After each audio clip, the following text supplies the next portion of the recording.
آگے ایک اور حدیث مبارک عرض کرنا چاہوں گا کہ سرکار دو عالم صلی اللہ علیہ وآلہ وسلم نے ارشاد فرمایا، جو مجھے دونوں جبڑوں اور دونوں ٹانگوں کے درمیان والی چیز یعنی زبان اور شرمگاہ کی حفاظت کی ضمانت دے، میں اسے جنت کی ضمانت دیتا ہوں۔ سبحان اللہ!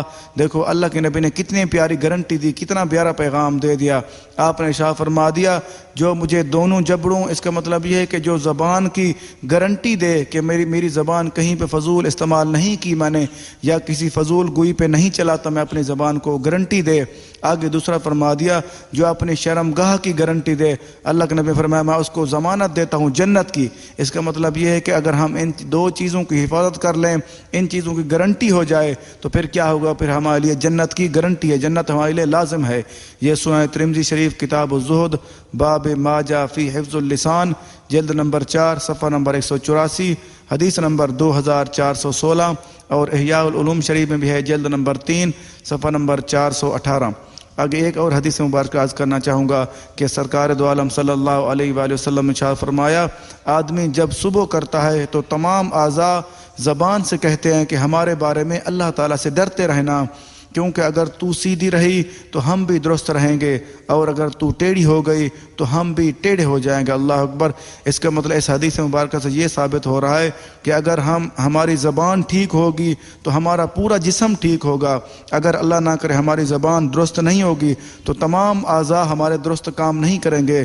اس کا مطلب یہ ہے کہ اگر ہماری زبان صحیح طریقے سے چلے گی اور اچھے کاموں پہ چلے گی تو ہمارا جسم بھی اچھے طریقے سے اچھی چیزوں پہ کام کرے گا۔ اگر اللہ نہ کرے کسی کی زبان، ہم میں سے کسی کی زبان غلط استعمال ہوگی تو اس کا جسم بھی غلط استعمال ہوگا۔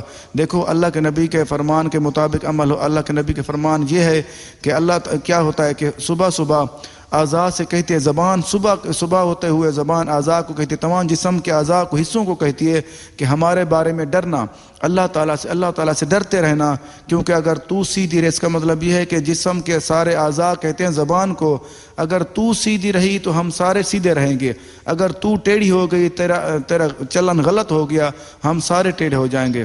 یہ سنن ترمذی شریف کتاب الزہد باب ما جاء فی حفظ اللسان، حدیث نمبر 2415، اور احیاء العلوم شریف میں بھی ہے، جلد نمبر 3 صفحہ نمبر 420۔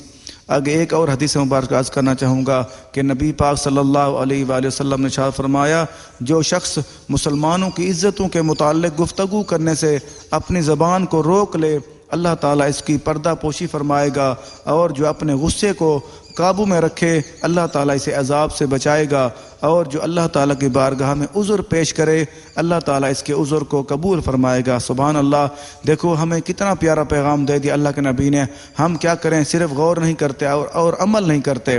اللہ کے نبی نے کتنا پیارا آپ نے ارشاد فرما دیا، جو شخص مسلمانوں کی عزتوں کے، ہماری تو عادت یہی ہوتی ہے کہ ہم لوگوں کی عزتوں پہ بات کرتے ہیں کہ فلاں کی عزت ایسی ہے، فلاں کی عزت ایسی ہے، فلاں کے لوگوں کی عزتیں اچھالتے ہیں اپنی زبان کے ذریعے۔ اللہ کے نبی نے واضح فرما دیا کہ کیا کرتا ہے، جو گفتگو کرنے سے اپنی زبان کو روک لے، مسلمانوں کی عزتوں کے متعلق جو گفتگو کرنے سے اپنی زبان کو روک لے، اللہ تعالیٰ اس کی پردہ پوشی فرمائے گا۔ پھر ہمارے پردے کیسے محفوظ ہوں؟